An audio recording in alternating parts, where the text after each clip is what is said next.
The conditions for the emergence of militant nationalism had developed when in 1905 the partition of Bengal was announced.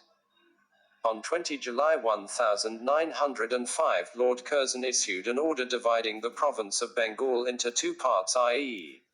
Eastern Bengal and Assam, with a population of 31 million, and the rest of Bengal with a population of 54 million, of whom 18 million were Bengalis and 36 million were Biharis and Orias. The Indian National Congress and the nationalists of Bengal firmly opposed the partition.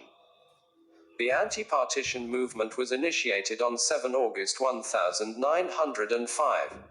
On that day, a massive demonstration against the partition was organized in the town hall in Calcutta. The partition took effect on 16 October 1905. The leaders of the protest movement declared it to be a day of national mourning throughout Bengal. Swadeshi and Boycott. Mass meetings were held all over Bengal where Swadeshi, or use of Indian goods, and boycott of British goods were proclaimed and pledged. At many places, public tannings of foreign cloth were organized and shops selling foreign cloth were picketed. The Swadeshi movement gave a great deal of encouragement to Indian industries.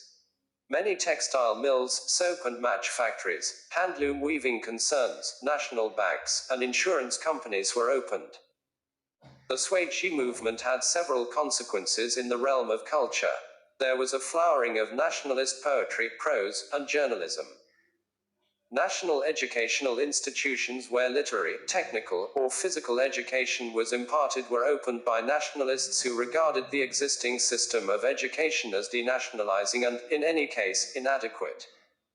On 15 August 1906, a National Council of Education was set up. A national college with Aurobindo Ghosh as principal was started in Calcutta. Role of students, women, Muslims, and masses. A noticeable part in the Swadeshi agitation was played by the students of Bengal. They practiced and propagated Swadeshi and took the lead in organizing picketing of shops selling foreign cloth. They were perhaps the main creators of the Swadeshi spirit in Bengal. The government made every attempt to suppress the students. Orders were issued to penalize those schools and colleges whose students took an active part in the Swadeshi agitation. The grants in aid and other privileges were to be withdrawn. Many students were fined, expelled from schools and colleges, arrested, and sometimes beaten by the police. However, students refused to be cowed down. The traditionally home-centered women of the urban middle classes joined processions and picketing. Likewise, from this time, students were taken an active part in the nationalist movement. Many prominent Muslims joined the Swadeshi movement, including Abdul Rasul, the famous barrister, Liaquat Hussain, the popular agitator, and Ghaznavi, the businessman. Tilak quickly observed that with the inauguration of this movement in Bengal, a new chapter in the history of Indian nationalism had opened, i.e. the challenge and an opportunity to lead a popular struggle against the British Raj and to unite the entire country in one bond of common sympathy. The governments of the two Bengals, particularly of East Bengal, made active efforts to divide Hindus and Muslims. Seeds of Hindu-Muslim disunity in Bengal politics were perhaps sown at this time, which embittered the nationalists.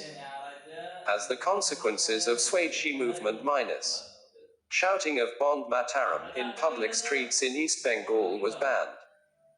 Public meetings were restricted and sometimes forbidden. Laws controlling the press were enacted.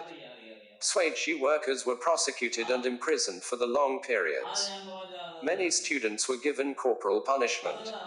Prosecutions against a large number of nationalist newspapers were launched and freedom of the press was completely suppressed. Military police was stationed in many towns where it clashed with the people. In December 1908, 9 Bengal leaders, including the Venerable Krishna Kumar Mitra and Ashwini Kumar Dutt, were deported. Earlier in 1907, Lala Lajpat Rai and Ajit Singh had been deported, and in 1908, the great Tilak was again arrested and given the savage sentence of 6 years imprisonment. Growth of revolutionary terrorism. Government repression and frustration caused by the failure of the political struggle ultimately resulted in revolutionary terrorism. The Jugendtar wrote on 22 April 1906 after the Barisal Conference, "The remedy lies with the people themselves. The 30 crores of people inhabiting India must raise the 60 crores of hands to stop this curse of oppression. Force must be stopped by force." The revolutionary young men did not try to generate a mass revolution. Instead, they decided to copy the methods of the Irish terrorists and the Russian nihilists, that is, to assassinate unpopular officials.